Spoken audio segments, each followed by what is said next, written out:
Buenos días, buenas tardes, buenas noches, donde quiera que se encuentren. Bienvenidos a su podcast favorito, Abogados al Mando. El día de hoy tenemos muchos invitados especiales para abordar un tema especial. Hoy hablaremos sobre los contratos. Quédense para saber más a fondo. Mi nombre es Valeria Contreras. Y mi nombre es Jani Méndez. Comenzamos.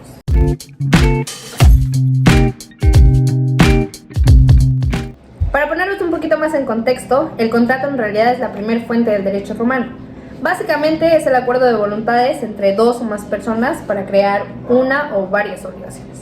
En ese entonces el contrato tenía que estar sancionado y regulado por la ley.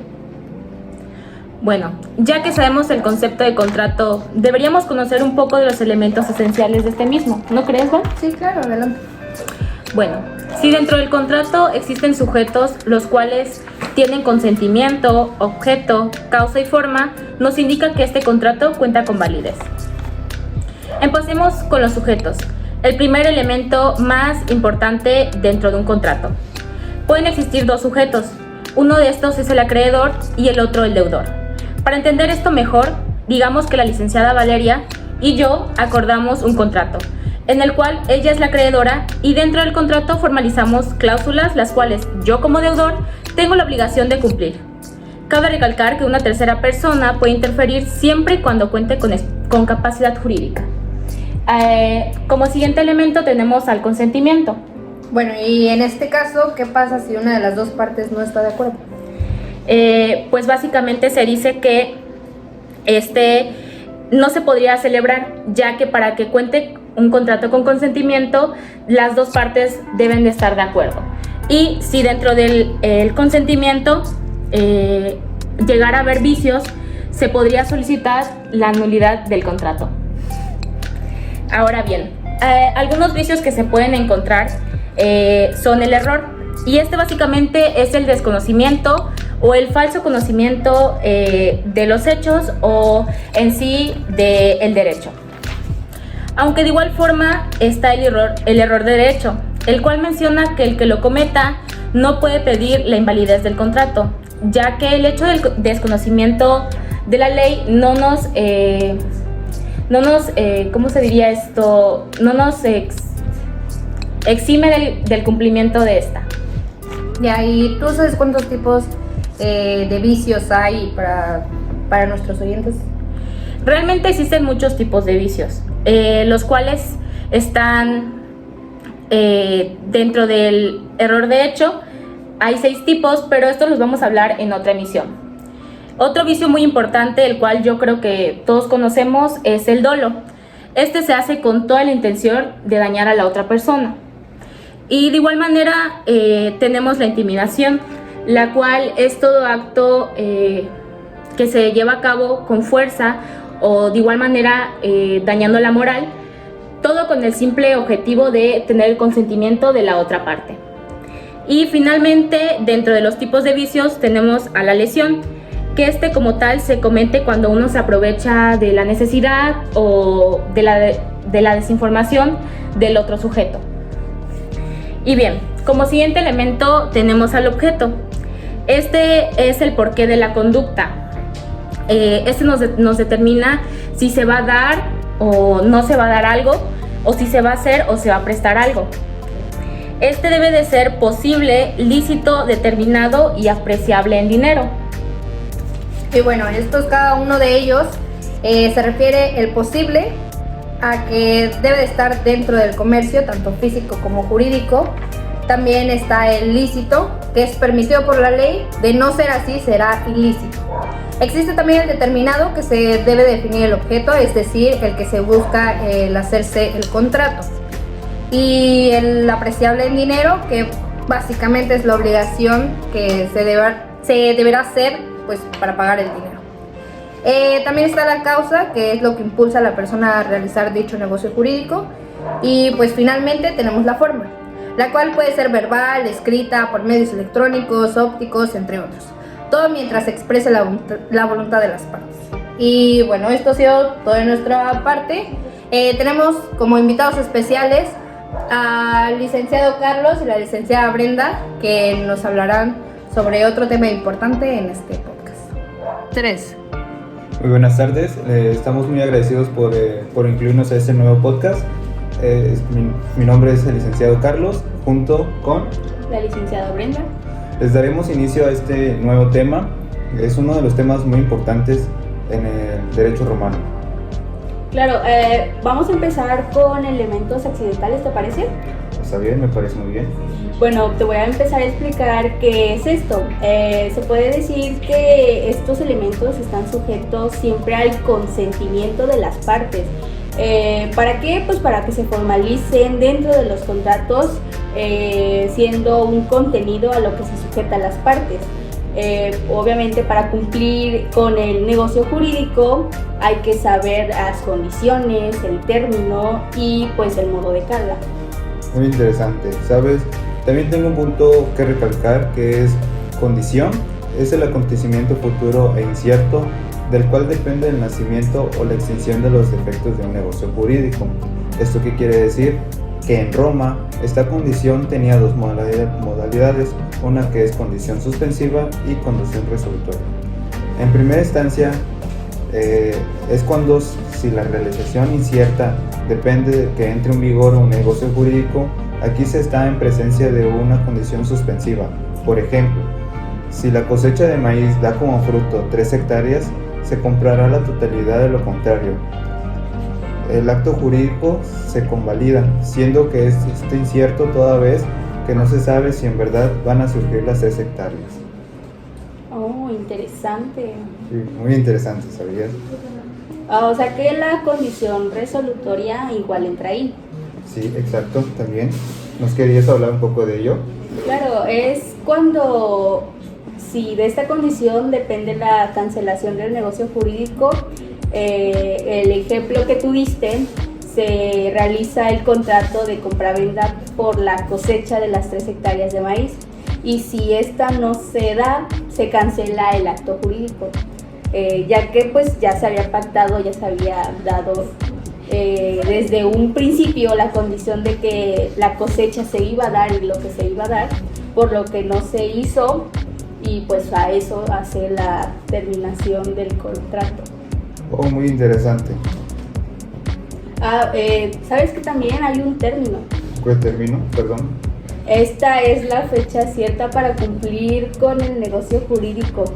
Con esto se hace un plazo que se hace en el inicial y en el suspensivo, y también se hace con resolutorio.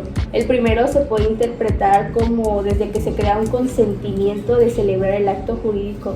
Se inicia con la fecha, el día para cumplir la obligación.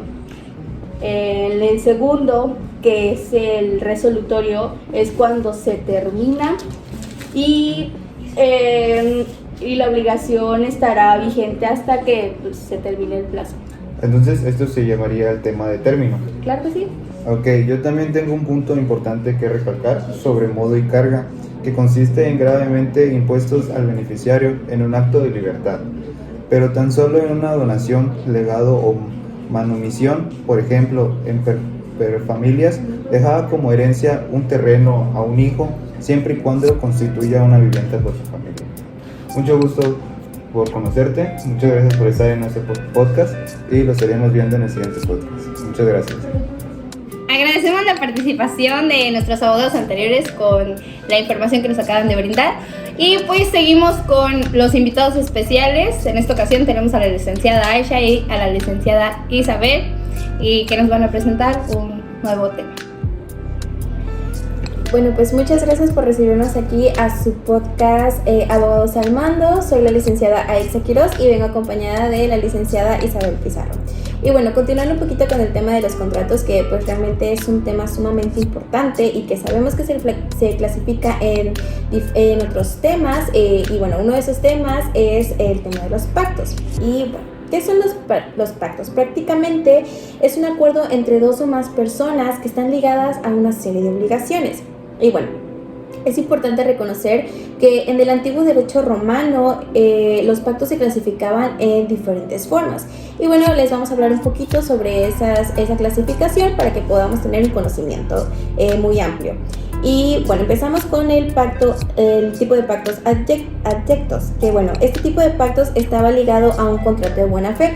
¿Y a qué me refiero con un contrato de buena fe? Pues prácticamente era un contrato de honestidad y lealtad que se tenía que interpretar por ambas partes. Y bueno, para que este tipo de pactos tuviera un mejor resultado, tenía que tener en cuenta las intenciones de ambas partes para que al momento de celebrarse tuviera una mejor eficacia procesal. Y bueno, continuando con esto, la licenciada Isabel les va a explicar un poquito más sobre estos pactos. Como lo mencionaba mi compañera Aisha, les hablaré un poco acerca de estos pactos. Como siguiente pacto se encuentra el pretorio, que es aquel donde el pretor otorgaba acciones y excepciones con fundamentos en algunos pactos. Los pactos pretorios se podían clasificar en constitutum, es el pacto por el cual uno promete a un acreedor el cumplimiento de una deuda preexistente. Esta deuda puede ser del constituyente de una tercera persona. Tiene como objetivo la exigencia de lo que se debe cumplir. Siguiente sería el recetum argentari. Era un convenio en el cual un banquero estaba obligado a pagar a un tercero una suma o cantidad determinada de dinero por cuenta de su cliente.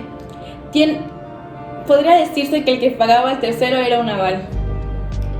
Muy bien, realmente podemos decir que son palabras muy difíciles de pronunciar, pero bueno, siguiendo con esto de la clasificación de los pactos pretorios, está el receptum nautarum caponum stabulariorum, que bueno, traducido al latín es recibo de marineros, cupones y puestos. Y bueno, esto era en donde los armadores de buques, hoteleros o posaderos y dueños de establos tenían a su responsabilidad las cosas confiadas de parte de su guarda.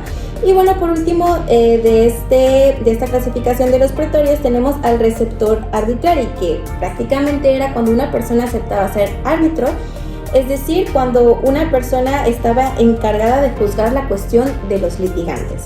Y bueno, seguimos con el tema de la clasificación de los pactos, que pues realmente es un tema extenso, pero que sirve de mucho en nuestro conocimiento y que mi compañera les va a seguir explicando.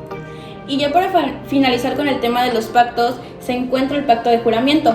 Es donde dos sujetos que tuvieron conflictos deciden resolverlos mediante un juramento que proponía cada uno de ellos.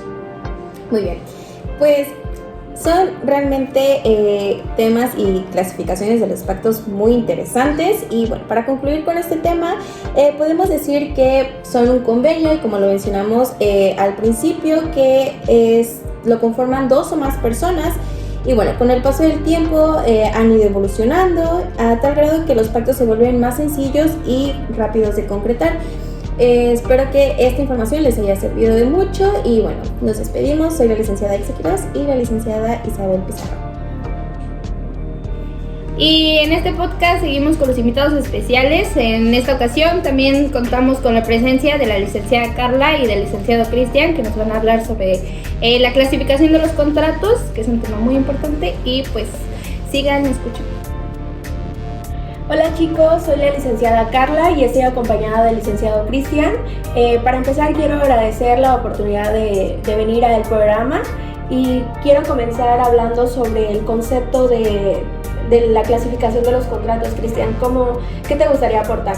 Bueno, los contratos en la época romana se podían clasificar en dos maneras, por los nominados y lo innominado, en el cual el nominado tenía un nombre específico por parte de la ley y poseía obligaciones particulares, en el cual este contrato se podía denominar por verbales, escritos, reales y consensuales.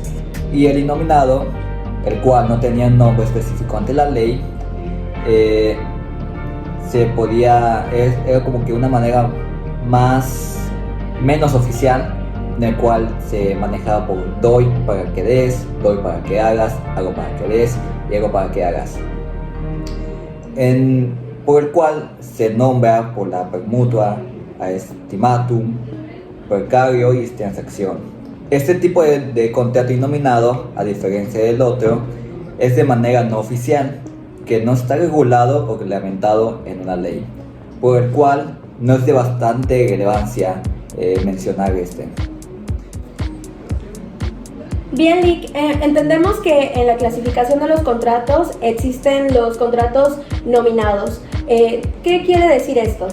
Bueno, los contratos nominados se pueden especificar por el contrato verbal, en el cual se perfecciona por determinadas palabras solemnes, el cual se procede por la voluntad expresa de las partes. Este se clasificaba por la per aes el libea, el cual se formalizaba ante 5 testigos y se utilizaba una balanza y un pedazo de cobre para dicha obligación. El siguiente sería el dictio optis. Consistía en una determinada declaración verbal hacia la mujer que iba a casarse. La tercera clasificación era el promisio iura liberti, el cual el esclavo se obligaba frente a su antiguo patrón mediante un juramento a presentarle sus servicios. Y por último era el estipulatio. Este contrato existía ciertas palabras hablando congruencia en la pregunta realizada por uno de los sujetos. Y la siguiente sería los contratos escritos, el cual es una relación formal entre dos partes o más, donde se fijan las obligaciones y responsabilidades de cada una de ellas. Estos contratos escritos se clasificaban por el nimia transcriptia, que eran los contratos que se insertaban o incluían en los libros de contabilidad del acreedor y el deudor.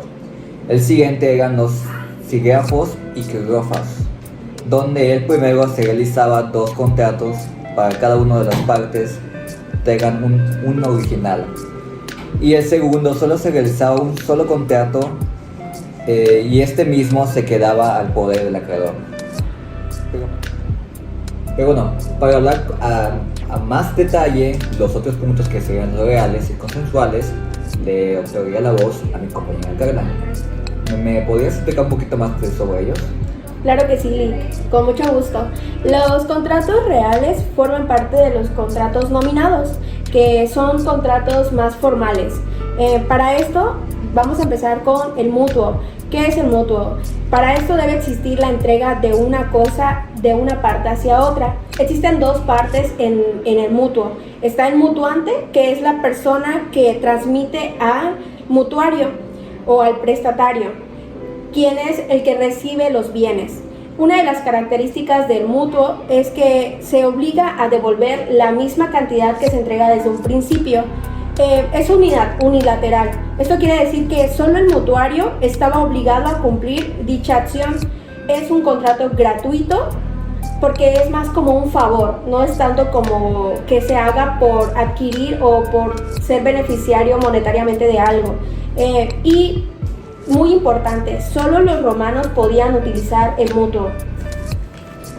Otra de las características para finalizar con el comodato es que si desde un principio se pactaba que la persona que recibía el bien podía hacerle un uso para beneficio propio, se puede hacer, ¿no? Sin embargo, si desde un principio se habla y se dice que solo es una cuestión de que tiene que resguardar dicho bien, no está prohibido hacer algún uso de este bien, ¿no? Para continuar, existe también el depósito, que es cuidar. El depósito es la transmisión de una cantidad, ya sea de dinero, de algún bien a otras personas. Existe 2 partes de igual manera, el depositante y el depositario. Una de las características es que no se podía usar también el bien al menos de que haya previa autorización.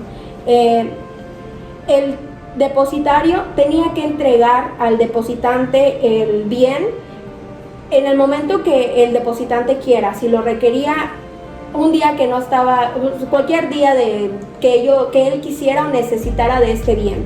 El depositante tenía la obligación de reembolsarle al depositario los gastos que se hayan ocasionado en caso de deterioro de este bien. Para finalizar con los contratos reales, está el último punto, que es la prenda.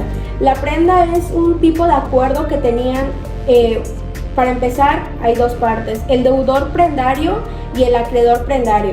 Esto quiere decir que el deudor prendario es quien entregaba a su acreedor, que en este caso era el acreedor prendario, un bien o un objeto como garantía de cuando existía una deuda. Por ejemplo, supongamos que hay una deuda principal con un contrato formal, pero el deudor prendario ya no puede pagarlo. ¿Qué sucede en este caso? Pues se puede llegar a una resolución usando la prenda como algún tipo de acuerdo. El deudor prendario tenía que entregar un mueble o inmueble al acreedor prendario, y el acreedor prendario tiene como obligación conservar esta prenda. No podía usar la cosa, tenía que devolver la cosa con todos los accesorios, frutos, productos, o sea, así como se lo están entregando, así tiene que entregarlo. En caso de no recibir o no cumplir con las obligaciones del contrato principal, se tenía que notificar 3 veces. Y si en esas 3 veces no había ninguna respuesta de la otra parte, podía vender la prenda para pagar el crédito inicial.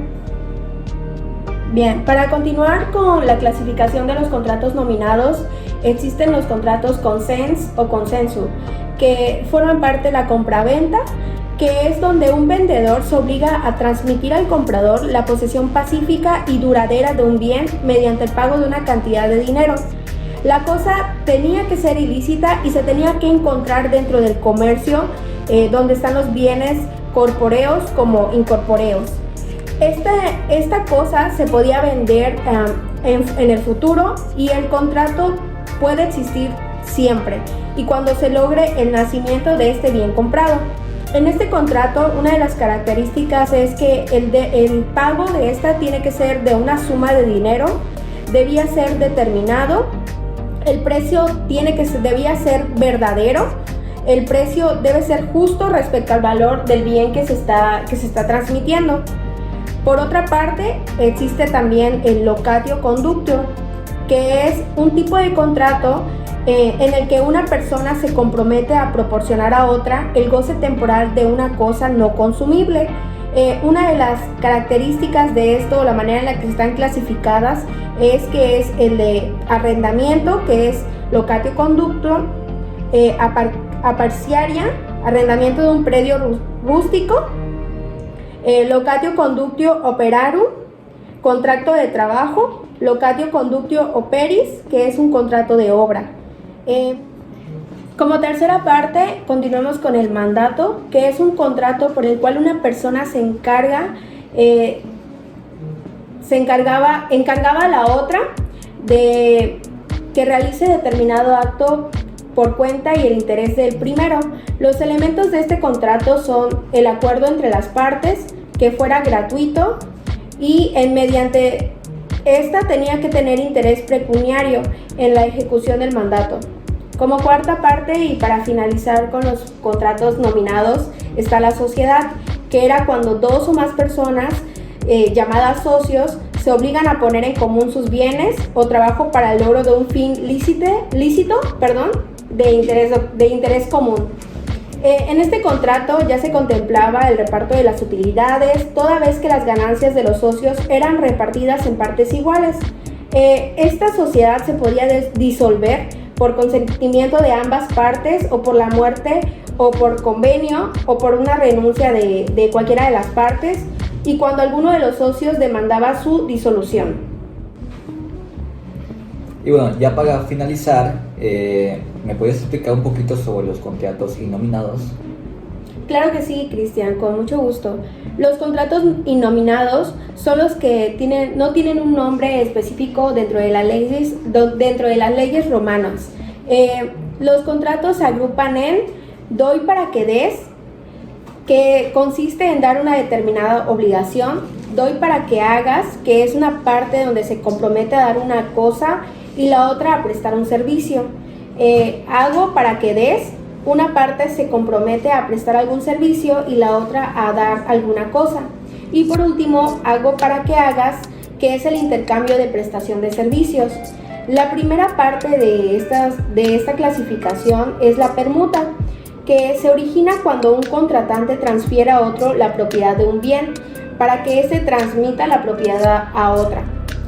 Estimatum es la segunda, que es una persona que es cuando una persona entrega a otra una cosa estimada o tasada en cierto precio, con el fin de venderla, y que entrega al dueño el precio fijado.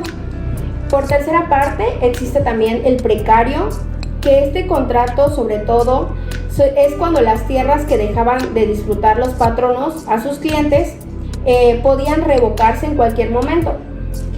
Por cuarta y por última parte, existía la transacción, que consiste en las concesiones recíprocas que se hacían las partes para evitar un problema o algún tipo de conflicto a futuro. Y bueno, ya eso sería todo de nuestra parte y estamos muy agradecidos. Y le otorgaría la voz a la representante de ese podcast. Muchas gracias. Y por último, pero no menos importante, tenemos la presencia de nuestra licenciada Jocelyn Pod, que nos hablará igual un poquito sobre el tema. Así que pues les damos la palabra, bienvenida. Muchas gracias, licenciado. Bueno, yo les voy a hablar de la anualidad y la anulabilidad de los contratos. Como antes, bueno, ya habían comentado los anteriores licenciados, algunos de los elementos accidentales del contrato son la nulidad y la anulabilidad. Y pues bien, de esto mismo les voy a explicar un poco qué es cada uno de estos. Bueno, y para poner un poquito más en contexto a nuestros oyentes, quisiéramos saber qué es la nulidad. Sí, bueno, la nulidad es la mayor sanción que nuestro ordenamiento otorga a algún negocio jurídico, si bien en estos casos al contrato, y tiene lugar cuando falta alguno de los requisitos esenciales para que este se pueda llevar a cabo o para su perfección, si bien así lo quieren tomar, y son como lo son para la perfección de de igual manera el objeto, la causa y el consentimiento. Bueno, tengo entendido que se divide en dos partes, ¿no? ¿Nos puedes como hacer mención de cuáles son? Es correcto, estás en lo correcto. Te voy a mencionar la nulidad. Sí, se divide en dos, las cuales son la absoluta y la relativa, ¿ok? La absoluta es aquella que no puede ser, si bien compensado, y su única salida es como declarar nulo el contrato, porque pues en este caso estamos hablando de contratos. Ok, y por ejemplo un ejemplo o algo para que nuestros oyentes puedan entenderlo un poquito mejor. Sí, claro. Por ejemplo, cuando una persona quiere contraer matrimonio, pero anteriormente no se ha divorciado de su pareja con la que ya se había casado por primera vez, podríamos decir que allá habría nulidad absoluta, ya que no puede contraer de nuevo o casarse de nuevo sin antes haber pasado o haber hecho un divorcio. Ya. ¿Y la relativa? Ok, la nulidad relativa hace referencia al procedimiento de no reunir los requisitos que se te piden jurídicamente para hacer o llevar a cabo el contrato. Y pues ante estos se crean vicios que sufre el contrato, y que pueden ser compensados o solventados por partes. Okay. ¿Un ejemplo? Un ejemplo podríamos decir que cuando los cónyuges al momento de celebrar, volvemos al tema de matrimonio, al momento de celebrar el matrimonio no padecen enfermedades o no están, podríamos bien decir, mentalmente preparados para eso, ahí se presentaría la nulidad relativa, ya que como no se encuentran bien de salud mental, podríamos decirlo así, no se puede llevar a cabo esto. Y bueno, ya que estamos en esto y que nos mencionaste estos conceptos, la anulabilidad, ¿también nos puedes mencionar? Sí, claro, es de igual manera uno de los elementos que también vienen como consecuencia del contrato, y pues sí, vamos a hablar de este. La anulabilidad de un contrato se da cuando en el mismo se juntan vicios. Algunos ejemplos de vicios te voy a decir son intimidación, violencia, dolo, falsedad y pues sí, cuando esto llega a pasar para la celebración de unos contratos, yo creo que te los van a revocar porque se hacen presente este tipo de cosas y no se pueden llevar a cabo, o sea, te los van a tener que anular o sí, anular. Ok. Justamente. Listo. ¿Sería todo? Sí, es todo lo que te puedo decir, la información que te puedo ofrecer ahorita y pues esto por mi parte. Ah, perfecto. Muchas gracias. Bueno, queríamos dar gracias por la participación de todos nuestros invitados especiales. Espero haya sido de su agrado y pues hayan podido como entender un poquito más este tema que es muy importante y pues nada, los trajimos para ustedes. Esto ha sido todo por el día de hoy. Los esperamos para el próximo capítulo. Y pues nada, mi nombre es Valeria Contreras y con mi compañera Hani Méndez, nos vemos hasta la próxima.